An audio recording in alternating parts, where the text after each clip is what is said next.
जैसी प्रशासन के द्वारा ही वो लोग भी जो है कि मिली भगत के द्वारा जो है कि बसाया गया वो लोग को भी, उनमें कोई कार्रवाई नहीं की गई। सीधे जो है कि यहाँ आदिवासी हैं। यह घर हमारे भुसूर मौजा के पान का घर है। यहाँ पे आज से नहीं, बहुत पहले से ये घर है। करीब इस जो घर अभी धसाया गया है, इस घर का हमको लगता है 40 साल से अधिक हो गया। ये यहाँ पे अकेला घर था और आप देखिएगा चारों ओर जो है एक्वायर कर लिया गया। अवैध रूप से जो घर निर्माण किया गया ये बाद में किया गया, ये भी हाल फिलहाल में 1-2 साल 3 साल पहले किया गया, मगर ये घर जो है ये बहुत पहले यहाँ पे घर है। हम लोग को तो कुछ नहीं मिला है, हम पैसा न कौड़ी कुछ नहीं मिला तो काहे छोड़ेंगे। हम लोग यहाँ करेंगे, जन्म होता है तो भेलवा फाड़ते हैं, पूजा होता है, मड़वा पूजा करने जाते हैं, मुर्गी पूजते हैं, छठी छीला में भेलवा फाड़ते हैं, सब में करते हैं, रोपा करते हैं उसमें करते हैं, भेलवा फाड़ते हैं, सब में पुजारी करते हैं, पूजा करते हैं। कह के बोले तो ये कुछ नहीं है यहाँ, वो झूठ का बोल रहे हैं आप लोग। कह के बोल के रहा के बेवजह आके धस आए तो देख रहा तोड़िए रहा है, बोले फिर भी नहीं सुन रहे हैं वो लोग कि तोड़िए देंगे बोले, मना कर रहे हैं फिर के उसके बावजूद भी तोड़ने लगा तो क्या करें। रो रहे हैं, सब सामान को इधर उधर बिखरा दिया। उसके बाद क्या करेंगे। रात को पानी आ रहा था, उसे तिरपाल ढक के अब यहीं पर रहे, क्या करें ठंडा में।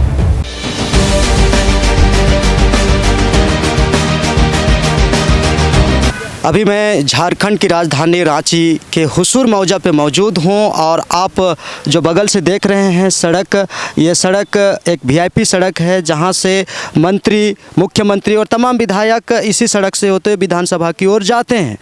और उसी से जस्ट सटा हुआ जो बहुत बड़ा प्लॉट है जो बकास भुइयारी पहनाए ज़मीन के अंतर्गत आता है और इसी ज़मीन में यहाँ का जो पहान है वो पहान अपना घर बना के रह रहे थे। बीते दिन यहाँ पे हाउसिंग बोर्ड वाले आके उनका घर को तोड़ते हैं और इसी संदर्भ में यहाँ पे मीटिंग चल रही है। तो आइए हम लोग जानते हैं कि क्यों तोड़ा गया या फिर क्या पूरा मामला है, हम लोग जानने का कोशिश करते हैं। तो आइए जानते हैं, आपका नाम क्या हुआ? शांति मुंडा। तो जिस दिन आपका घर तोड़ा जा रहा था क्या आप थे? हम नहीं थे, कहीं गए थे तो आए, उसके बाद देख रहे हैं तो तोड़ रहा है। तो क्यों तोड़ रहा है भाई? तो बोले कि लोग कि नहीं यहाँ तोड़ने का ऑर्डर है। तो कौन ऑर्डर दिया? एचएससी बेच दिया है, हम लोग ले लिए हैं बोला। तो हम कह लिया हम लोग को तो यहाँ का पैसा वैसा नहीं मिला है बोला। फिर भी बोल रहा है कि बेवजह तोड़ दिया, ना कुछ आके बोला ना कुछ नहीं, आके तोड़ने ही शुरू किया, सामान उमान के इधर उधर बिखरा दिया। बिखरा देने के बाद तोड़ने लगा तो गाली गुप्ता दे रहे हैं, फिर भी उसके बाद भी तोड़ रहा है। क्या करें, रो रहे हैं हम लोग। सब तोड़ दिया, अभी खाने के लिए भी नहीं, बाल बच्चा लेके कच्चा माटी से हम लोग खूंद के बना के और घर बनाए थे, उसको भी तोड़ दिया। और बोलता है कि पक्का मकान काहे नहीं बनाए? तो पक्का मकान बनाने के लिए पैसा भी तो चाहिए, उसके लिए खाने के लिए अभी हम लोग जो कमाते हैं तो खाते हैं। इतना दिन से आए लेकिन हम लोग का घर के तोड़ दिया। अगल बगल भी है लेकिन अगल बगल का नहीं तोड़ा, हम मेरा ही घर को तोड़ दिया। आप ये घर कितना दिन पहले बनाए थे? ये हो गया 50 साल हो गया। जब तक यहाँ रोड नहीं था तब से तो ये घर था और ये झोपड़ी कुछ नहीं था, 1-2 ठो था। उसके बाद छोटा ही सा झोपड़ी था। तो बाल बच्चा बढ़ रहा है तो थोड़ा ऊंचा करके बनाए तो उसमें हम लोग का आँख लग गया कि यहाँ बेचा गया है ज़मीन, एचएससी बेच दिया है कह रहा। तो हम लोग को तो कुछ नहीं मिला है, हम ये पैसा न कौड़ी कुछ नहीं मिला तो काहे छोड़ेंगे। हम लोग यहाँ करेंगे, जन्म होता है तो भेलवा फाड़ते हैं, पूजा होता है, मड़वा पूजा करने जाते हैं, मुर्गी पूजते हैं, छठी छीला में भेलवा फाड़ते हैं, सब में करते हैं, रोपा करते हैं उसमें करते हैं, भेलवा फाड़ते हैं, सब में पुजारी करते हैं, पूजा करते हैं। कह के बोले तो ये कुछ नहीं है यहाँ, वो झूठ का बोल रहे हैं आप लोग। कह के बोल के रहा के बेवजह आके धसा दिया और कुछ नहीं बोले। इतना मेहनत करके बनाए हम लोग, कच्चा माटी ईटा बना के माँ छुआ, लेकिन भी वो लोग नहीं सोचा। और पक्का मकान काहे नहीं बनाया बोल रहा। तो पक्का मकान कहाँ से बनाएंगे? कच्चा मकान बनाने के लिए। इस घर में आप लोग कितने, आपके कौन कौन लोग यहाँ पे रहते हैं? एक हम रहते हैं, मेरा बूढ़ा रहता है, उसका तबीयत खराब है, कह के अभी उधर ले गए हैं। यहाँ नहीं सकता है, हिटने भूलने चलने नहीं सकता है कह के। बरसात में थे लेकिन बरसाते में वहाँ गए तो यहाँ लड़का लोग रहता है कि यहाँ देखभाल करने के लिए। तो उस दिन तो नहीं था, काम करने चल गया था, तो सुने कि तोड़ रहा है कह के उसके बाद आए तो देख रहा तोड़िए रहा है। बोले फिर भी नहीं सुन रहे हैं उन लोग कि तोड़िए देंगे बोले, मना कर रहे हैं, फिर के उसके बावजूद भी तोड़ने लगा। तो क्या करे, रो रहे हैं सब सामान को इधर उधर बिखरा दिया। उसके बाद क्या करेंगे, रात को पानी आ रहा था, उसे तिरपाल ढक के अब यहीं पर रहे, क्या करे ठंडा में। तो तब आगे आप प्रशासन से क्या उम्मीद करते हैं कि आपका जो घर को बिना वजह का तोड़ा गया या फिर तोड़ने से पहले आपको कोई नोटिस दिया गया? नहीं, कुछ नहीं दिया। कुछ नहीं दिया? नहीं। तो आप शासन प्रशासन से आप क्या मांग रखते हैं? हमको घर बना दीजिए। हम कहाँ से पाएंगे? अभी मेरा बूढ़ा है, बेटा है, तो अपना सब कमाने जाता है, कमाते हैं तो खाते हैं, तो कैसे बनाए? एक तो मट्टी के घर बनाए, उसे धस गया, तो हमको सोचना पड़ रहा है अभी कहाँ से बनाएंगे। हमको घर चाहिए, हमको बना के दीजिए, जो तोड़ा हुआ हमको चाहिए घर, हम कहाँ से बनाएंगे? मेरा शक्ति नहीं है। आप क्या करते हैं? आपके बच्चे क्या करते हैं? बड़ी काम करने जाते हैं, कुछ नहीं करते हैं। अच्छा, वो लोग भी आके ऐसे ही बस गए हैं? वो बस गए हैं, मतलब जैसी प्रशासन के द्वारा ही वो लोग भी जो है कि मिली भगत के द्वारा जो है कि बसाया गया वो लोग को भी। उनमें कोई कार्रवाई नहीं की गई। सीधे जो है कि यहाँ आदिवासी हैं कि क्या है, वो लोग को क्या लगा जो है कि क्यों मेरा घर तोड़ के चले गए। अच्छा, आप क्या कहना चाहेंगे प्रशासन को? तो हम तो यही कहना चाहेंगे कि जो भी हो, एक बार जो है कि हम लोग को मौका दिया जाए कि क्या चीज़ सही है नहीं सही है, एक बार हम लोग तरफ से बात करने का मौका दिया जाए, तब तो हम लोग साबित कर पाएंगे ना कि हाँ ये चीज़ हमारा जो है ये सही चीज़ है। लेकिन इतना बात कहने पर भी सुन ही नहीं रहा है, मतलब अधिकारी लोग जो हैं सुन ही नहीं रहा है। जाए तो हम कहाँ जाएँ? तो आपका घर टूट गया, तो आप रह कहाँ रहे हैं अभी? अभी यहीं रह रहे हैं। कल रात में जो है कि बारिश शुरू हुई रात में। अब क्या करेंगे, अब घर टूट गया है। आप देख सकते हैं कि इनका घर को पूरी तरह से तोड़ दिया गया है, और जो इनका घर है ये घर से बाहर एक छोटा सा तंबू गाड़ के या फिर उसको घेरा बना के एक छोटा सा, जिसको हम लोग झारखंडी भाषा में हम लोग कुंबा बोलते हैं, वैसे बना के रह रहे हैं। और तमाम सामान को यहाँ पे एकत्रित किया गया है। अब ये 6-7 सदस्य आज झारखंड की राजधानी रांची में अपने आप को कहाँ लेके जाएंगे, ये बहुत बड़ी इनके पास चुनौती है।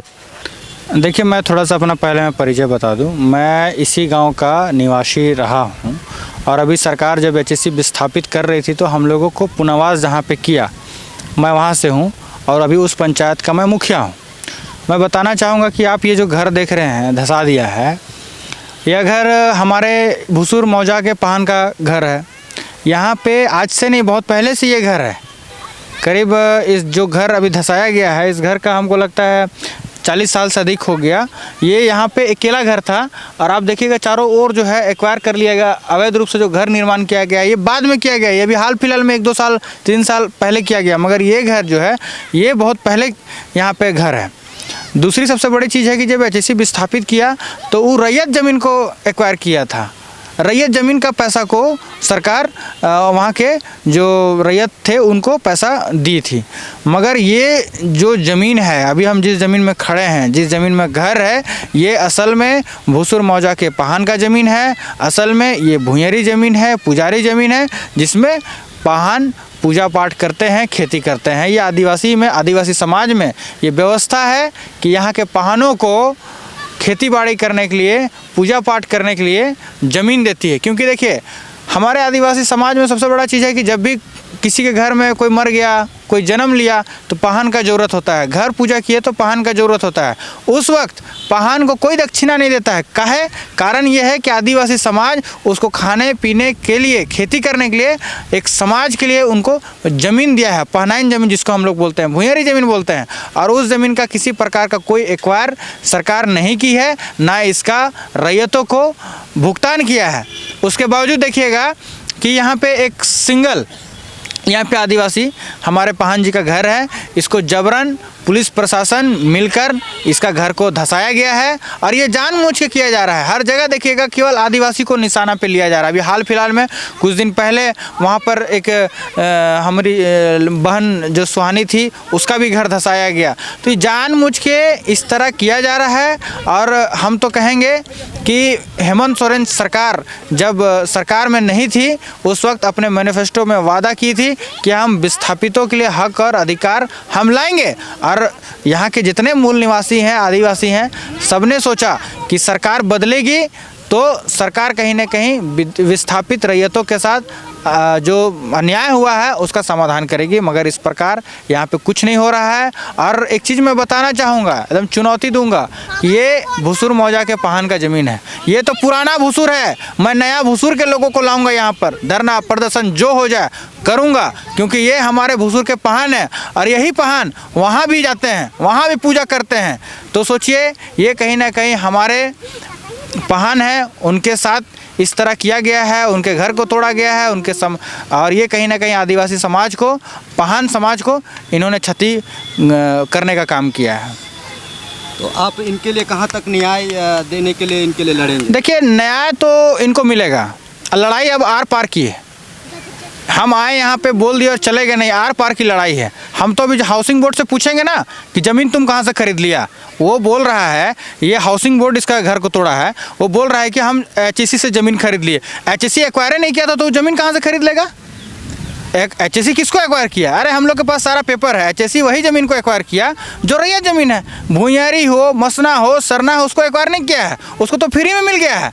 और मैं इस पर सरकार से भी बात करूँगा, माननीय मुख्यमंत्री से भी बात करूँगा कि जब ये ज़मीन को HSC नहीं लिया तो आप लेके जो इसको कम से कम सुरक्षित किया जाए आदिवासी समाज के लिए। कल को यही रह जाएगा देखने के लिए कि आदिवासी यहाँ पे थे। अन्यथा धीरे धीरे ये राज झारखंड आदिवासियों के लिए बना है, मगर जिस तरह से अभी आदिवासियों के साथ शोषण चल रहा है उस हिसाब से लगता है कि झारखंड राज्य में आदिवासी ही खत्म हो जाएंगे। तो ऐसा हम लोग होने नहीं देंगे। हम लोग ये पहान का घर को क्षतिग्रस्त किया गया है। और सबसे बड़ा चीज़ है कि 32 गांव विस्थापित हुए थे, 32 गांव के पहान को हम लोग मिलेंगे और पहान सम्मेलन करते हुए हम लोग यहाँ पर झंडा गाड़ी करेंगे। उसके बाद सरकार से अब बात करेंगे, फिर आर पार की लड़ाई होगी। तो सरकार भी आर पार लड़ाई करने के लिए तैयार रहे, हम भी आर पार लड़ाई करने के लिए तैयार हो गए हैं। उनका ये ज़मीन समाज के द्वारा दी गई ज़मीन है और एक सामाजिक ज़मीन है। आपको बता दें कि खाता नंबर 79 और खाता नंबर 63 भुसूर मौजा और थाना नंबर 226 थाना रांची के अंतर्गत है। और ये ज़मीन डाली कतारी ज़मीन है। इसी तरह का मामला आप बगल में हम लोग का सरना स्थल है, जो भुसूर का सरना स्थल है, उस ज़मीन में पर भी विवाद था 90 के दशक में। उस ज़मीन के बारे में जब गांव वालों ने कहा कि ये हमारा धार्मिक स्थल है, ये हमारी आस्था के स्थल है, हमारा पुश्तैनी है, हम प्रकृति के पुजारी हैं, इस सब बातों को पूजा करते आ रहे थे। तमाम बातों को जब रखी गई तो तत्कालीन DC और सेल ये आपका ये R&D प्रशासक, HSC प्रशासक के द्वारा एक्सेप्ट किया गया कि ये ज़मीन, और DC साहब ने भी कहा कि तत्कालीन बिहार गवर्नमेंट के समय में जब HSC निर्माण के लिए यहाँ पर ज़मीन अधिग्रहण किया गया था, उस समय में इस सब ज़मीन का अधिग्रहण नहीं हुआ है। और वही सरना ही नहीं, यहाँ का सामाजिक ज़मीन, धार्मिक ज़मीन, जो आपका भूत खेता होता है, डाली कतारी होता है, मसना होता है, चंडी होता है, हरगड़ी होता है, इस तरह का तमाम पूरे HSC अधिग्रहण के समय में यहाँ 13 मौजा को अधिकृत किया गया। और उस तमाम 13 मौजा जो है उसमें ये तमाम सामाजिक और धार्मिक ज़मीन होता है। हमारा कहना है कि वर्तमान सरकार इन तमाम HSC परिसर के अंदर में जितना जो है धार्मिक ज़मीन, सामाजिक ज़मीन जो कभी अधिग्रहण हो ही नहीं सकता है, बकास भूंयारी ज़मीन ऐसा ज़मीन है जो कि सिंटेक्ट में भी दर्ज है कि ये सब ज़मीन ना तो अधिग्रहण होता है, ना लीज होता है, ना खरीद बिक्री होता है। तो इस ज़मीन का मेरा मानना है, समाज का मानना है कि ये ज़मीन कभी अधिग्रहित हुआ ही नहीं है। इसीलिए इस ज़मीन को पता चला है कि HSC के द्वारा नगर विकास ने लिया और नगर विकास इसको हाउसिंग कोऑपरेटिव को दिया है, ये गलत है। इन तमाम ज़मीनों को चिन्हित करके यहाँ के आदिवासी सरना समाज के को सुपुर्द किया जाए, जिससे कि यहाँ हमारा पारंपरिक विधि विधान, रीति रिवाज और धार्मिक परंपराएं सारे कायम रहे। हम इसलिए मांग करते हैं और कि सारा। मेरा नाम मुख्तार अंसारी है। मैं एचईसी विस्थापित जन कल्याण समिति के सचिव हूँ। ये वो समिति है जो भूमि अधिग्रहण करने से पहले अर्थात एचईसी के निर्माण से पहले का संस्था है। वर्तमान में जो इस ज़मीन पे हम लोग खड़े हैं, ये भूसूर का ज़मीन है और भूसूर का जो पाहन थे उस वक्त 57-58 के जो पाहन, उन्हीं का परिवार का ये पुश्तैनी घर है। मतलब एचईसी का निर्माण से पहले का घर और वो ज़मीन है। हम आज उस ज़मीन पे खड़े हैं। हमारा स्पष्ट कहना है कि हमने ज़मीन एचईसी के निर्माण के लिए 9200 एकड़ ज़मीन दिया था। सरकार ने उसका उपयोग नहीं किया। एचईसी की ज़मीन में लगभग 400 एकड़ ज़मीन में अवैध निर्माण हुआ है। सरकार अवैध निर्माण को छोड़ के जो भूमिहरी ज़मीन है, जो पहनई ज़मीन है, उसको अगर कब्जा करने की कोशिश करेगी तो ये विस्थापित समाज, यहाँ के झारखंड के समाज, आदिवासी मूलवासी समाज कभी भी हम स्वीकार नहीं करेंगे। ये हमारी अस्तित्व की लड़ाई है। पहली बात ये सरकार जान ले, वर्तमान हेमंत सोरेन सरकार जान ले कि हम अब आर पार की लड़ाई लड़ेंगे, हम अपने अस्तित्व की लड़ाई लड़ेंगे। सबसे बड़ी बात यह है कि जो भूसूर के जो पाहन हैं उनका नौकरी एचईसी में नहीं मिला, सरकार में नहीं नौकरी मिला। आप अचानक आइएगा और बुलडोजर लगा के इस परिवार को बेघर कर दिए। इसका मानवीय दृष्टि से भी कोई पहलू तो होना चाहिए। कोई भी आदमी एक भिखारी को भी हटाता है तो पहले उसको बोलता है बाबू तुम वहाँ जाओ, तुम्हारा खाने पीने की व्यवस्था हम करते हैं। ये अचानक आए चोर टाइप का यहाँ धंसा के चले जा रहे हैं। ये एचईसी विस्थापित जन कल्याण समिति स्वीकार नहीं करती है। हमारा जो हक था वो हमको मिलना चाहिए। 62 में हमें कहा गया था कि जो ज़मीन एचईसी के निर्माण के बाद बच जाएगी वो ज़मीन रैयत को वापस की जाएगी। इंटायर भूसूर का मैक्सिमम ज़मीन का एचईसी ने कोई उपयोग नहीं किया। हम मांग करते हैं कि हमारी ज़मीन हम रैयतों को वापस किया जाए। और ये वर्तमान जो ज़मीन है ये पहनई ज़मीन है, इसका अधिग्रहण ही नहीं हुआ है, तो आप कैसे इसको हस्तांतरित कीजिएगा। आवास बोर्ड बोल रहा है इसको हमको मिला है 54 एकड़ ज़मीन। भैया आपको ज़मीन ही नहीं है, अधिग्रहण ही नहीं हुआ, मुआवजा ही नहीं मिला, तो आपको कैसे मिल गया। हम तो यही सवाल कर रहे हैं झारखंड सरकार से, आवास बोर्ड से, यार एचईसी के जो ज़मीन तुम्हारा है ही नहीं उसका हस्तांतरण कैसे कर दिया। जीता जागता उदाहरण आप चल जाइए इसी सेल टाउनशिप के अंदर में सरना स्थल आज भी मूल स्थिति में है। सरना स्थल का जो वाहन का घर वो स्थान है, उनका घर का ये जो पहनई ज़मीन है, यहाँ एक घर था जो एचईसी निर्माण से पहले था, उसको आपको तोड़ने का हिम्मत कैसे हुआ। सवाल ये है कि आप हमारे धार्मिक आस्था, हमारा जो प्रतीक चिन्ह से खिलवाड़ कीजिएगा तो हेमंत बाबू सुन लीजिए, आपको भी कबाड़ के हम लोग फेंक देंगे। अगर यहाँ के आदिवासी मूलवासी सरकार बना सकता है तो आपको हटाने का भी कैपेसिटी रखता है। हमारी धार्मिक मान्यता चीज़ से जो प्रतीक चिन्ह है, सरना है, मसना है, मड़ई है, जो परंपरा है, उससे आप खिलवाड़ मत कीजिए। बाहर के ऑफिसर को कुछ पता नहीं यहाँ का सरना मसना, यहाँ का परंपरा के बारे में। वो आते हैं, फाइल खोलते हैं, ज़मीन अलॉटमेंट कर देते हैं। ये गलत हुआ है और इसको हम विस्थापित परिवार, यहाँ के आदिवासी मूलवासी कदापि स्वीकार नहीं करेंगे। किसी भी कीमत में हम इसको बर्दाश्त नहीं करेंगे। हमारी मांग है कि ये जो तोड़ फोड़ किया गया है इसको आप यहाँ एक भव्य इमारत का निर्माण करें, आवास बोर्ड। नहीं तो अगर वो नहीं करेंगे तो हम लोग पूरा यहाँ के जो तमाम समाज सेवीगण हैं ये लोग कह रहे हैं कि हम इस ज़मीन को किसी भी आधार पे सरकार के पास नहीं जाने देंगे। ये ज़मीन कभी ना बिकती है, ना बेचा जा सकता है, ना कोई खरीद सकता है, ना ही इसको बेचा जा सकता है। तो ये स्थिति यहाँ पे बनी हुई है। आप अगल बगल में आप देख सकते हैं कि बहुत सारे घर हैं जो कि एचईसी के द्वारा अधिगृहित की गई ज़मीन है, और आप जो हाउसिंग कॉलोनी भी आप देख सकते हैं जो कि बाहर के लोगों को वहाँ पे बैठाया गया है, वहाँ पे लोगों के लिए घर आवंटन किया गया है। लेकिन जो यहाँ के जो मूल लोग हैं जिनको विस्थापित किया गया, विस्थापित करके उनको ना सही तरीके से ना मुआवजा दिया गया और ना ही उनके लिए कोई घर बना के दिया गया।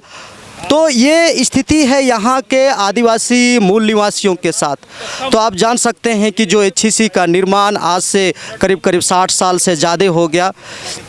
अब 60 साल के अंदर में भी यहाँ के लोगों को ना न्याय मिला। बाहर के लोग यहाँ पे आके अपना घर बना रहे हैं, वे लोग अपनी छोटी बड़ी मांगों को पूरी कर रहे हैं, लेकिन यहाँ के जो मूल निवासी हैं, आदिवासी हैं, उनके साथ में अन्याय हो रहा है। और अभी के संदर्भ में अगर देखा जाए तो अभी झारखंड के मुख्यमंत्री जो हेमंत सोरेन है, जो कि खुद एक आदिवासी समुदाय से बिलोंग करते हैं, और इनसे समाज उम्मीद करती है कि ये हमारे लोगों के साथ में न्याय करेगा। तो अभी मीटिंग चल रही है और इनका कहना है कि अगर इनके साथ में न्याय नहीं किया जाता है तो बड़ा उलगुलान होगा। जो हमारे जो आदिवासी समाज के जो संचालनकर्ता होते हैं, जो कर्ता धर्ता होते हैं, जो मुख्य होते हैं, जो पुजारी होते हैं, अगर उनके साथ में अन्याय होगा तो हम लोगों के साथ में क्या होगा। तो इसीलिए वो लोग बहुत ही ज़्यादा आक्रोश नज़र आ रहे हैं, उनकी बातों में, उनकी आवाज़ों में आक्रोश झलक रही है। अब देखना ये है कि जो पीड़ित परिवार है, इन लोगों के साथ में कुछ न्याय हो पाता है या नहीं हो पाता है, ये तो देखने वाली बात है। और ये आंदोलन को ये जो विस्थापित नेतागण है या फिर यहाँ के जो लोकल जनप्रतिनिधि हैं, इनके जो शुभचिंतक है या समाज के जो अगुवागण हैं, वो लोग क्या कदम उठाते हैं, ये जानने वाली बात है। हम इन्हीं सारी मुद्दों को लेके हम आपके समक्ष आते रहेंगे। अब हमें इजाज़त दीजिए, हम फिर किसी और मुद्दे पे मिलेंगे। हमारे सहयोगी संजू मिंज के साथ मैं विकास मिंज, तब तक के लिए जोहार।